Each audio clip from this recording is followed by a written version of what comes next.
ایک شیر اور چیتے نے متفق ہو کر کوشش اور دوڑ دھوپ کے بعد ہرن کا بچہ شکار کیا۔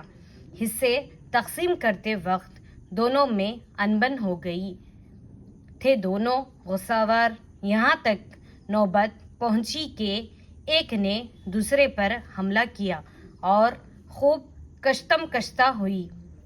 اس نے اس کو جھنجھوڑا، دانتوں اور پنجوں کے مارے دونوں لہولہان ہو گئے، آخر بے دم ہو کر الگ الگ جا بیٹھے۔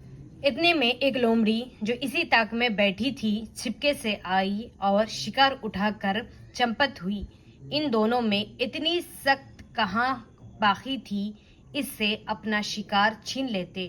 جب لومڑی شکار لے اڑی تو شیر اور چیتا اپنے کرتوت پر نہایت پشیمان ہوئے۔